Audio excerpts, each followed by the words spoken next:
नमस्कार प्यारे दोस्तों, धोरण 12 फिजिक्स एम आगे जाइए। ओके चलो, तो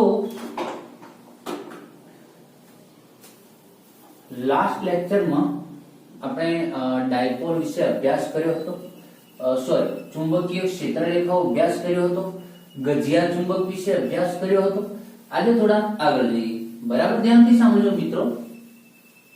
તો આજે આપણે કેટલીક વાતો ભણવાના છીએ। હવે એક મહત્વની વાત એ છે કે આ ચેપ્ટરમાં ઘણા બધા ટોપિક, ઘણા બધા એક્ઝામ્પલ કેન્સલ કરેલા છે સિલેબસમાંથી। એ તમે જાણો છો કે કેમ કેન્સલ કરેલા છે, શું કામ કેન્સલ કરેલા છે? કારણ કે આપણી સ્કૂલો ચાલુ ન રહી શકવાના લીધે ગવર્મેન્ટે આપણો સિલેબસ ઘણો બધો ઓછો કરી નાખ્યો છે। હવે જે ટોપિકો કેન્સલ થઈ ગયા છે, મેં ચેક કર્યું તો મને થયું કે ભાઈ કેન્સલ થઈ ગયેલા ટોપિકો બહુ જ અગત્યના છે। એવું નથી કેન્સલ થઈ ગયા તો કઈ કામના નતા, પરિસ્થિતિ એવી થઈ કે કેન્સલ કરવા પડે। બાકી દર વર્ષે ભણીએ જ છીએ અને બહુ સારા ટોપિકો છે। મને એમ થયું કે એ ટોપિકોને હું થોડુંક એની ઉપરછની માહિતી તમને આપી દઈશ, બરાબર? એને બહુ 2 મિનિટમાં એને સમજી તો લઈ જ છું, જેથી કરીને તમને ખબર પડે, ભવિષ્યમાં નુકસાન ન જાય એટલા માટે। ચાલો ધ્યાનથી સાંભળો, બીજી કોઈ એક્ઝામમાં આપો તો કામ લાગે। પહેલો ટોપિક ભણીશું આપણે, બરાબર ધ્યાનથી સાંભળજો। પહેલો ટોપિક છે સોલેનોઇડ અને ગજિયા ચુંબક વચ્ચેની સામ્યતા। આ પહેલો ટોપિક લઈ લઈએ। ઓકે, ત્યારબાદ ચુંબકીય ડાયપોલની, મિત્રો લાઈટ ચાલી ગયું છે તો 1 મિનિટ વેઇટ કરશો। ઓકે ચાલો ધ્યાન આપજો। ચુંબકીય ડાયપોલની ચુંબકીય ક્ષેત્રમાં વર્તણૂક, એક આ ટોપિક લેવો છે। ત્યારબાદ ચુંબકીય ક્ષેત્ર અને વિદ્યુત શાસ્ત્રમાં સામ્યતા। બાકી ટાઈમ વધશે તો આગળ જઈશું। ચાલો ધ્યાનથી સાંભળજો। લાઈટ જતું રહ્યું તો થોડો રોશની ફેલાય, પ્રકાશ આવે એવી થોડી વ્યવસ્થા કરી છે, બાકી ધ્યાન આપજો। સોલેનોઇડ અને ગજિયા ચુંબક વચ્ચેની સામ્યતા। લાસ્ટ ટાઈમ મેં હવે એ પણ વાત કહી દઉં, આ બધા જ ટોપિકો તમારા સિલેબસમાં કેન્સલ છે, પણ એની 2-2 મિનિટ વાત કરીને આગળ જાઓ, જેથી કરીને આપણને આગળના ટોપિકમાં ખબર પડે। હું એમ જ બધું છોડી દઈશ તો તમને કોઈ ટોપિકમાં ખબર નહીં પડે। ગવર્મેન્ટની, ગુજરાત બોર્ડની બહુ લાચારી છે કે એને વચ્ચેની ટોપિકો દૂર કરવા પડ્યા। પણ હું એમ કહું, ચલો ભાઈ પહેલા માળે કંઈ જ નથી, ડાયરેક્ટ બીજા માળે તો, ત્રીજા માળે કંઈ નથી, ચોથા માળે તો એ વચ્ચે ચડવું તો પડશે, નહીતર પેલા જવામાં તકલીફ પડશે। એ લોકો પણ સમજે છે કે અમુક ટોપિકની જરૂર છે, એટલે 2 મિનિટ એને લખીશું નહીં, થિયરી તૈયાર નહીં કરીએ, લખાણ નહીં લખીએ, ખાલી માહિતી મેળવીને આગળ જઈએ। ચાલો, સોલેનોઇડ અને ગજિયા ચુંબક વચ્ચેની સામ્યતા। તો ગજિયો ચુંબક આ ટાઈપનો હતો આપણો, N અને S આ રીતે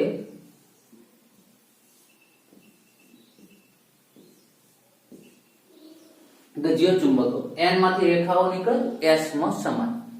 હવે કહે છે કે ગજિયા ચુંબક અને સોલેનોઇડ વચ્ચે કઈક સામ્યતા છે। ગજિયો ચુંબક હતો, એને N હતો, S હતો, એની N થી રેખાઓ નીકળી, S માં જતી હતી, પાછી રેખાઓ S અંદરના ભાગે S થી N તરફ જતી હતી। ત્યારબાદ કહ્યું કે ગજિયા ચુંબકને ડાયપોલ, એ ગજિયો ચુંબક ડાયપોલ છે, એને ડાયપોલ મોમેન્ટ M પણ છે, એ બધી વાતો થઈ। તો કે સોલેનોઇડમાં આવું કઈ છે ખરા, એની વચ્ચેની સામ્યતા? તો સોલેનોઇડ આપણે ભણી ગયા આગળના ચેપ્ટરમાં। આ સોલેનોઇડ, સોલેનોઇડમાંથી પ્રવાહ વહે, એની અંદર ચુંબકીય ક્ષેત્ર હોય. ચાલો, તો એની અંદર આ રીતે આપણું ચુંબકીય ક્ષેત્ર હોય. આ બાજુ ધારો કે ચુંબકીય ક્ષેત્ર નીકળતું હોય તો આ બાજુ n, આ બાજુ એ ચુંબકીય ક્ષેત્ર રાઉન્ડ મારીને પાછું આમ આવે એટલે અહીંયા s, તો આ બાજુ n બને, આ બાજુ s બને. એની વચ્ચેની કઈક લંબાઈ છે તો જો n અને s બન્યા તો ગજિયા ચુંબકની જેમ અહીંયા પણ n અને s બને તો ગજિયો ચુંબક ડાયપોલ છે તો સોલેનોઇડ ડાયપોલ છે. ગજિયા ચુંબકમાં અંદરના ભાગે રેખાઓ વહે છે તો અહીંયા પણ વહે છે તો કે સોલેનોઇડ. ઇન શોર્ટ હવે આપણે અહીંયા સમજવું છે એટલું કે સોલેનોઇડ પણ ગજિયા ચુંબકની જેવું વર્તન કરે છે. જેવી રીતે કામ ગજિયો ચુંબક કરે એવું જ કામ સોલેનોઇડ કરે છે. ગજિયા ચુંબકને ડાયપોલ છે, ગજિયો ચુંબક એ ડાયપોલ છે તો સોલેનોઇડ પણ ડાયપોલ છે. ગજિયા ચુંબકને ડાયપોલ મોમેન્ટ છે તેવી રીતે સોલેનોઇડને પણ ડાયપોલ મોમેન્ટ છે. ઓકે, ચાલો હવે સિલેબસમાંથી કેન્સલ છે એટલે વધારે નથી વાત કરતો, નહીંતર આમાં હજુ આપણે ડીપમાં જતા. ચલો, ગજિયા ચુંબકની ડાયપોલ, જેમ કે તમને મેં ગૂંચળાની ડાયપોલ મોમેન્ટનું સૂત્ર આપ્યું હતું NIA, એક વર્તુળાકાર ગૂંચળું હતું. તો ગજિયા ચુંબકની ડાયપોલ મોમેન્ટનું સૂત્ર સિલેબસમાં નથી, કહી દઉં છું, 2Lp. 2L એટલે ગજિયા ચુંબકની લંબાઈ, જેને ઇન્ટરેસ્ટ હોય નોંધ કરે. 2L એટલે ગજિયા ચુંબકની લંબાઈ, P એટલે એક ગજિયા અરે એક ધ્રુવનું ધ્રુવમાન. આ જે n ધ્રુવ કે s ધ્રુવ છે એનું મૂલ્ય, એને આપણે p કહીશું. p એટલે વિદ્યુત ડાયપોલ મોમેન્ટ નહીં, અહીંયા છે એનું ધ્રુવનું મૂલ્ય છે. સોલેનોઇડની ડાયપોલ મોમેન્ટને પણ 2Lp કહેવાય, કારણ કે ગજિયા ચુંબક જેવું છે. સોલેનોઇડની લંબાઈ અને એક ધ્રુવમાન. ગજિયા ચુંબકને અરે ભાઈ સોલેનોઇડને બીજી ડાયપોલ મોમેન્ટ પણ છે NIA. આ બંને ડાયપોલ મોમેન્ટોના સૂત્ર સોલેનોઇડના છે. આ સોલેનોઇડ MS સોલેનોઇડની બે ડાયપોલ મોમેન્ટો અને આ છે ગજિયા ચુંબકની ડાયપોલ મોમેન્ટ. ઓકે, તો આ એક્સ્ટ્રા વાતો થઈ થોડી. એક લેક્ચર ચાલે એવડા ટોપિક છે પણ આપણે બહુ આમાં ચર્ચામાં વધારે નથી પડ્યા. કેમ નથી પડ્યા? કારણ કે ટોપિક કેન્સલ થયેલા પણ નુકસાન ન જાય એટલા માટે મેં તમને કહી દીધું. હવે આ ટોપિક પૂરો કર્યા પછી ખાલી આની અંદર ઇન શોર્ટ એ સમજ્યા કે સોલેનોઇડ ગજિયા ચુંબક જેવું જ કામ કરે છે અને એ ડાયપોલ છે અને ડાયપોલ મોમેન્ટ છે. આ જ વાત કરવાની હતી. ઓકે, ચુંબકીય ડાયપોલની ચુંબકીય ક્ષેત્રમાં વર્તન. હવે કહે છે ભાઈ આ ચુંબકીય ક્ષેત્ર છે. આ ચુંબકીય ક્ષેત્રની અંદર ચુંબકીય ડાયપોલને મૂકવામાં આવે તો એ પોતે આ રીતે n ઉપર અપાકર્ષણ લાગે ચુંબકીય ક્ષેત્ર, s ઉપર આકર્ષણ, જેના કારણે ડાયપોલ ભ્રમણ કરી દે છે. આગળ ક્યાંક ને ક્યાંક વાતો કરતા આયા છીએ. એ ડાયપોલ ભ્રમણ કરે એટલે ડાયપોલ ઉપર ટોર્ક લાગે. કેટલું ટોર્ક લાગે તો આપણે ચર્ચા કરી દીધી હતી, m ક્રોસ b એટલે કે mb sin θ. આટલું ટોર્ક લાગે. ડાયપોલને કોઈ ખૂણે મૂકીને એને મુક્ત કરવામાં આવે છે તે તરત ભ્રમણ કરવા લાગે છે. એનો મતલબ કે એની પાસે સ્થિતિ ઊર્જા છે. આવી પણ આપણે આગળ વાત કરી ચૂક્યા હતા. તો એની સ્થિતિ ઊર્જાનું સૂત્ર છે -m.b. ત્યારબાદ ડાયપોલ ભ્રમણ કરે છે તો એને એક આંટો પૂરો કરવા માટે કંઈક સમય લાગશે એટલે એને આવર્ત કાળ કહીશું. 1 સેકન્ડમાં કેટલા ભ્રમણ કરી શકે એના ઉપરથી એની આવૃત્તિ બને. પણ એ બધી વાત નથી આવતી એટલે હું વધારે નથી પાડતો એમાં. એટલે એનો આવર્તકાળ, એની આવૃત્તિ, એ બધાના સૂત્રો આપણે એના તારવણી કરવાની હોય છે અને પછી એને યાદ રાખવાના હોય છે. પણ એ બધાની વાત નથી કરતો. ટોર્ક અને સ્થિતિ ઊર્જા એ બહુ મહત્વના છે, જેની પહેલા પણ ચર્ચા કરી ચૂક્યા છીએ. ચુંબકીય ડાયપોલને ચુંબકીય ક્ષેત્ર મૂકવામાં આવે તેના ઉપર લાગતો ટોર્ક m ક્રોસ b એટલે કે mb sin θ અને એની સ્થિતિ ઊર્જા u = -m.b એટલે કે -mb cos θ. આ ડોટ છે એને ખાસ ભૂલવો નહીં. એ ડોટ છે mb cos θ. તો ટોર્કમાં ક્રોસ ગુણાકાર આવે છે જ્યારે સ્થિતિ ઊર્જામાં ડોટ ગુણાકાર આવે છે. આ થોડું આપણા માટે મહત્વનું છે, ધ્યાનથી સાંભળો. ચુંબકીય ક્ષેત્ર અને વિદ્યુત શાસ્ત્રમાં સામ્યતા.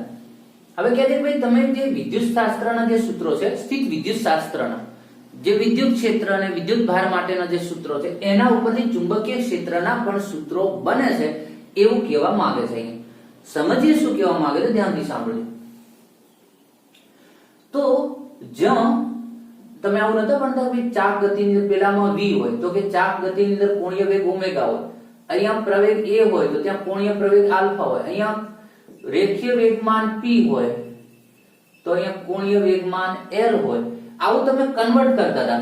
એવી રીતે વિદ્યુત શાસ્ત્ર અને ચુંબકીય શાસ્ત્ર વચ્ચેનો કેટલો સંબંધ છે કે અહીંયા જેમ તમે પેલામાં વિદ્યુતભાર Q લો છો તો એ જ્યાં વિદ્યુતભાર આવતો હોય ત્યાં અહીંયા ધ્રુવમાન P લેવાય. પેલામાં એક વિદ્યુતભાર હોય ડાયપોલ -Q +Q અને એની વચ્ચેનું કંઈક અંતર હોય ને આ બધું, તો અહીંયા આપણે ડાયપોલની અંદર એનું ધ્રુવમાન હોય N અને S, તો જ્યાં Q હોય ત્યાં ધ્રુવમાન આવે. અહીંયા ડાયપોલ મોમેન્ટ P હતી તો અહીંયા ચુંબકીય ડાયપોલ મોમેન્ટ M આવે. ધ્યાનથી સાંભળજો. અહીંયા વિદ્યુત ક્ષેત્ર E હોય તો અહીંયા ચુંબકીય ક્ષેત્ર B આવે. અહીંયા તમે એપ્સિલોન 0 લેતા હો ત્યાં અહીંયા 1/μ0 આવે. શું આવે? 1 આમ તો ઉલટું છે, ધારો કે ત્યાં તમે 4π વાળી, પણ એ વાત નથી કરતો. એપ્સિલોન 0 અંશમાં આવે તો μ0 છેદમાં આવે. તો વિદ્યુતભાર, ધ્રુવમાન, વિદ્યુત ક્ષેત્ર, ચુંબકીય ક્ષેત્ર, આની ચર્ચા થઈ ગઈ. ઓકે, તો આ રીતે કહે છે ચુંબકીય ક્ષેત્ર અને વિદ્યુત ક્ષેત્ર વચ્ચે એ આ રીતે સામ્યતા છે. હવે આને તમે સૂત્ર બનાવી શકો. આનો ઉપયોગ ક્યાં કરી શકો? તો કે વિદ્યુત ક્ષેત્રના ફ્લક્સનું સૂત્ર શું હતું? તો કે E.ΔS. તો ચુંબકીય ફ્લક્સનું સૂત્ર શું થાય? B.ΔS. ખબર પડી કે E ની જગ્યાએ B, સરફેસ સપાટી થઈ ગઈ છે કે ક્ષેત્રફળ, તો E ની જગ્યાએ B મૂકી દો તો આ હતું તમારું વિદ્યુત ફ્લક્સ, તો આ થઈ ગયું તમારું ચુંબકીય ફ્લક્સ. ઓકે, હવે તો આ ખાસ નોંધવા જેવી વાત હતી, તમે એને નોટ કરી લીધી છે. ન કર્યો તો લેક્ચર રિવાઇઝ કરીને ફરીથી નોટ કરી લેજો. આ બધા ટોપિકો આમ તમારી બુકમાં કેન્સલ કરેલા છે, પણ એને થોડા ટોપિકની આપણે ચર્ચા કરવી જરૂરી હતી. હવે આગળ જઈએ. હવે આવે છે ગોસનો નિયમ. ચુંબકીય ક્ષેત્રની જે લાક્ષણિકતાઓ ચલાવી હતી ને મિત્રો મેં લાસ્ટ લેક્ચરમાં, એ બહુ મહત્વની છે. કારણ કે આ ચેપ્ટરમાંથી આ એટલા માટે મહત્વની બની જાય છે કે જૂના જે આપણું દર વર્ષે પેપર નીકળતું હતું એમાંય ઘણી વખત પ્રશ્ન પૂછાય છે. અને બીજું તો એ છે કે આ વખતે મોટા ભાગનો સિલેબસ કેન્સલ કર્યો છે, તો એ કેન્સલ કર્યો તો જે ટોપિકો રહી ગયા છે એનું વેલ્યુ વધી ગયું છે. ઘણા બધા ટોપિક કેન્સલ થયા, તો બાકી જે ટોપિકો વધ્યા એનું વેલ્યુ વધ્યું છે, કારણ કે એ રહેલા ટોપિકમાંથી જ ક્વેશ્ચન બનવાનો છે. તો ચુંબકીય ક્ષેત્ર રેખાઓને બહુ સારી રીતે સમજેલું છે. એનામાંથી ટૂંકા પ્રશ્નો દાખલાઓ બધું બન્યા છે, ઘણું બધું. ઓકે, ધ્યાનથી સાંભળજો. હવે આવે છે ચુંબકીય ક્ષેત્ર માટે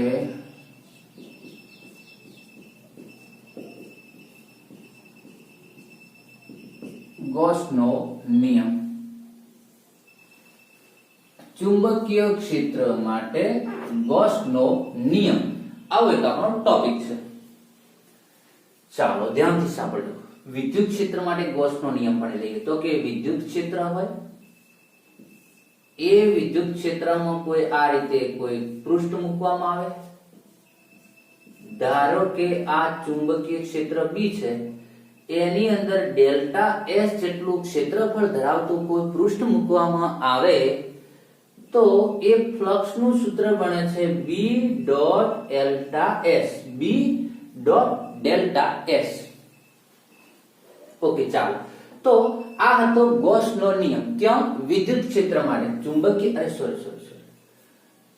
ચુંબકીય ક્ષેત્ર માટે હું પહેલા યાદ કરાવતો હતો મિત્રો, આ તો મેં બીજું છે. ચુંબકીય ક્ષેત્ર માટે લખ્યું. વિદ્યુત ક્ષેત્ર માટે ફ્લક્સનું સૂત્ર હતું E.ΔS. અને પછી આપણે એને કહ્યું હતું કે એ વિદ્યુત ક્ષેત્ર આ રીતે શોધો, અથવા તો તમે Q/ε0. મેં આ ટોપિક નથી ચલાવેલો ચેપ્ટર 1, પણ તમે ક્યાંક ને ક્યાંક ભણ્યા હશો, અથવા મેં બીજી ચેનલનું નામ પણ આપ્યું હતું એકવાર, તો ત્યાં પણ ભણ્યા હશો. શરૂઆતમાં ત્રીજું ચેપ્ટર ચલાવતો ત્યારે મેં કહ્યું હતું તમને E.ΔS એટલે કે Q/ε0. તો આ E.ΔS આ રીતે ફ્લક્સ શોધો, અથવા તો આવી રીતે શોધો. એટલે કે આ ફ્લક્સ આના જેટલું થાય છે. E.ΔS એ ફ્લક્સ Q/ε0 જેટલું થાય. Q એટલે કોઈ પણ સપાટી જે પૃષ્ઠ એની અંદર ઘેરાયેલો વિદ્યુતભાર. આ હતો વિદ્યુત શાસ્ત્ર માટે ગોસનો નિયમ. હવે એવો જ નિયમ ચુંબકીય ક્ષેત્ર માટે છે. ચુંબકીય ક્ષેત્ર માટે ગોસ ભાઈનો નિયમ છે. બરાબર ધ્યાનથી સાંભળજો. તો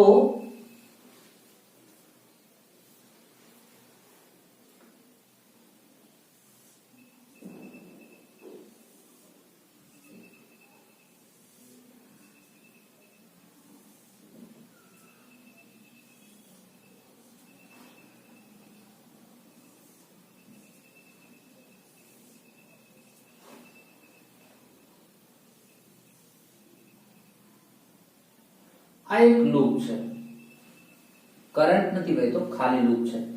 આ ચુંબકીય ક્ષેત્ર છે. આ ડેલ્ટા એસ જેટલું ક્ષેત્રફળ ધરાવતું એક લૂપ છે. હવે આના માટે ગોસનો નિયમ એટલે કે આ લૂપ સાથે સંકળાયેલો ફ્લક્સ કેટલું થશે? તો જ્યાં હતું ભાઈ ચુંબકીય વિદ્યુત ક્ષેત્ર એ હતું એની જગ્યાએ ચુંબકીય ક્ષેત્ર બી. પેલામાં તો સપાટીનું ક્ષેત્રફળ ડેલ્ટા એસ, તો અહીંયા સપાટીનું ક્ષેત્રફળ ડેલ્ટા એસ. તો phi is equal to b dot delta s. તો આ હતું આપણું ફોર્મ્યુલા. E ઉપરથી b મૂકીને મેં આ રીતે ચુંબકીય ફ્લક્સનું સૂત્ર બનાવ્યું. મહત્વની વાત એ છે કે હવે શું છે તે ધ્યાનથી સાંભળજો. અહીં આકૃતિમાં દર્શાવ્યા પ્રમાણે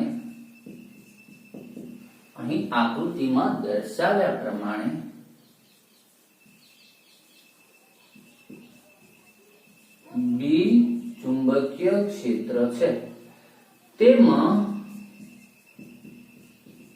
ડેલ્ટા એસ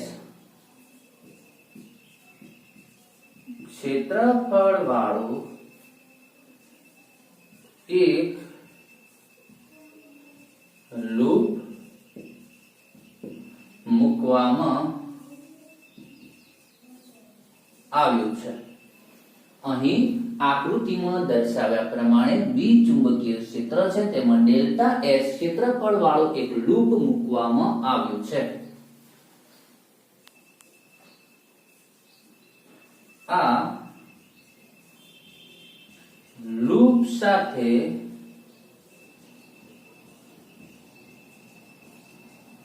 સંકળાયેલો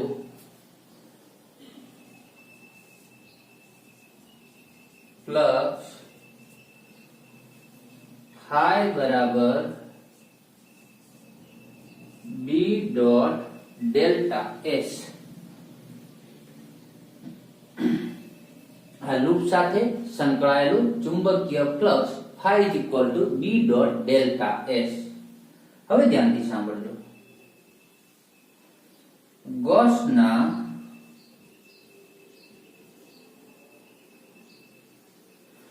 પછી લખી, પહેલા સમજી લઈએ પછી એને લખો. પણ હવે કે છે એવું કે અહીં phi is equal to b dot delta s is equal to 0, જે દર્શાવે છે કે આ પરિણામ 2 કર્યું, જે દર્શાવે છે કે દેખાતું ના હોય, કદાચ કટ થતું હોય મિત્રો, ઉપર લખું થોડું. phi is equal to b dot delta s is equal to 0. ધ્યાનથી સાંભળજો. જે એટલે કે આ સમીકરણ જે દર્શાવે છે કે ચુંબકીય ફ્લક્સ હંમેશા શૂન્ય થાય છે. જે દર્શાવે છે કે ચુંબકીય ફ્લક્સ હંમેશા શૂન્ય થાય છે. આ હંમેશા શબ્દ ઓલવેઝ જે છે એ બહુ મહત્વનો બની જાય છે.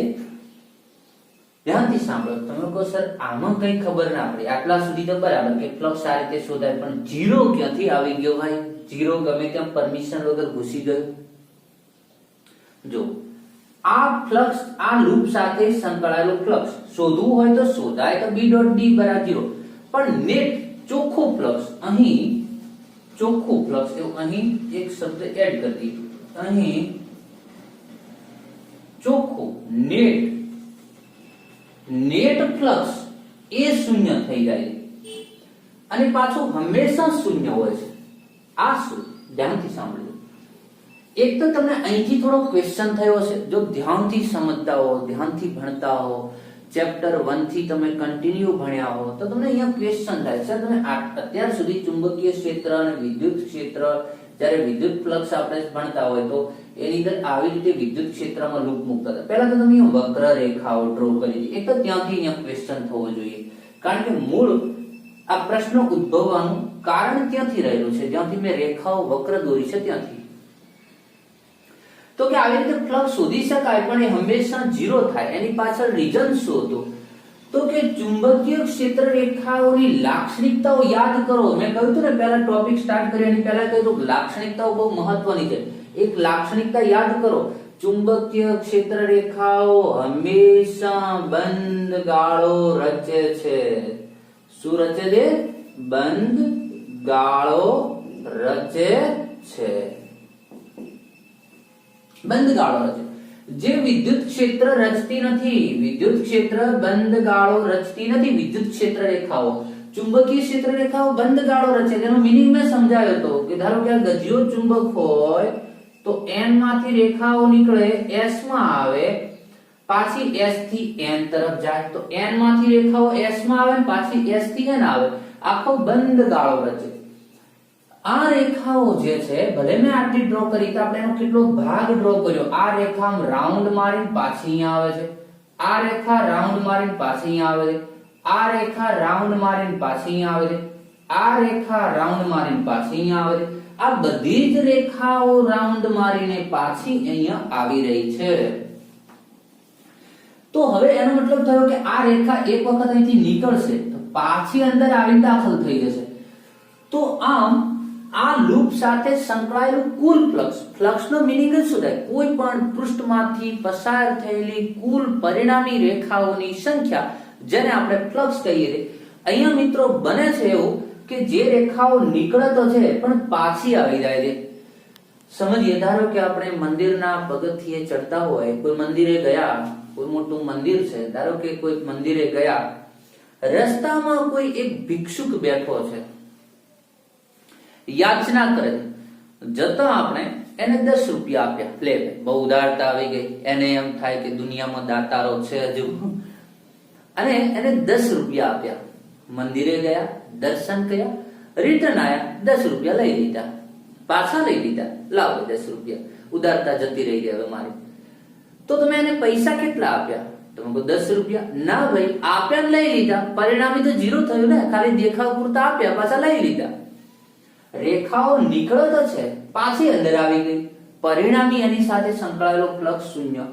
આવું કોણ બોલ્યું? આવું ગોસ બોલ્યો. ગોસ કહે છે ભાઈ ચુંબકીય ક્ષેત્ર રેખાઓ નીકળે પણ એ બંધ ગાળો રચે, જેથી કરીને કોઈ પણ લૂપ સાથે, પૃષ્ઠ સાથે સંકળાયેલો ફ્લક્સ હંમેશા શૂન્ય હોય છે. તો એને કહ્યું ફ્લક્સ શોધી શકાય આ રીતે.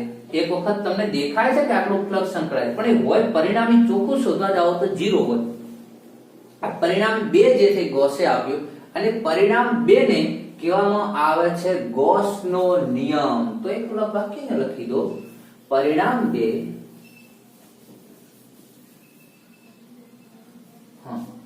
જો જે દર્શાવે છે કે ચુંબકીય ફ્લક્સ હંમેશા શૂન્ય થાય છે. આ નિયમ ગોસના, આ ઉપરનો જે નિયમ, સમીકરણ કે એક ગાણિતિક ભાષામાં છે, આ શબ્દોમાં છે, અને આને હું કહી દઉં કે આ નિયમ ગોસના નિયમ તરીકે જાણીતો છે. આ નિયમ ગોસના નિયમ તરીકે જાણીતો છે, અથવા એ ગોસનો નિયમ છે. તો ગોસનો નિયમનો તાત્પર્ય, એનો હેતુ એક વાક્યમાં સમજવો હોય તો કે ચુંબકીય ક્ષેત્ર રેખાઓ બંધ ગાળો રચે છે, જેના લીધે ચુંબકીય ક્ષેત્રમાં કોઈ લૂપ મૂકવામાં આવે તો એ લૂપ સાથે સંકળાયેલો ચોખ્ખો ફ્લક્સ, કુલ ફ્લક્સ હંમેશા શૂન્ય થાય છે. બસ આ હતો આપણા ગોસના નિયમનો હેતુ, એનો તાત્પર્ય, એનો જે કંઈ કર્ષ હતો તે હતો. તો બીજા જે શરૂઆતમાં મેં 2-3 ટોપિકો તમને કહ્યા, કેન્સલ થયેલા પણ થોડીક એની માહિતી આપી, એ પણ મિત્રો ધ્યાનમાં રાખજો. ગજિયા ચુંબકની ડાયપોલ મોમેન્ટ આપી, સોલેનોઇડની આપી. 2 સૂત્ર યાદ રાખી લેશો તો કઈ એનાથી મગજ કઈ તમારો ફૂલી નહીં જાય કે ગાંડા નહીં થઈ જાવ. કારણ કે જ્યારે આવો કોઈ સિલેબસ કેન્સલ નહોતો થતો ત્યારે વિદ્યાર્થીઓ આખું બધું યાદ રાખતા હતા, ડીપમાં ભણતા હતા. તમારી જોડે ટાઈમ પણ ઘણો બધો છે. પ્રશ્ન એ છે ટાઈમને કેમ મૂકવો? તો ટાઈમ ઘણો બધો છે, તો તમે જે કે આવા એક્સ્ટ્રા સૂત્રો આપું તો એ પણ યાદ રાખજો કારણ કે મારો જે અનુભવ છે તજુર્બા ઉપરથી કહું છું, કારણ કે બધું બહુ મહત્વનું છે. આજે નહીં તો કોઈ બીજી પરીક્ષામાં નહીં તો કોઈ ભવિષ્યમાં કોઈ આગળ સ્ટડી કરો ત્યાં કોઈને કોઈ બધું કામનું છે. ચાલો તો મિત્રો આજના લેક્ચરને આટલા સુધી રાખીએ. બાકીનું કામ આવતા લેક્ચરમાં કરીશું. મળીએ મિત્રો નેક્સ્ટ લેક્ચર.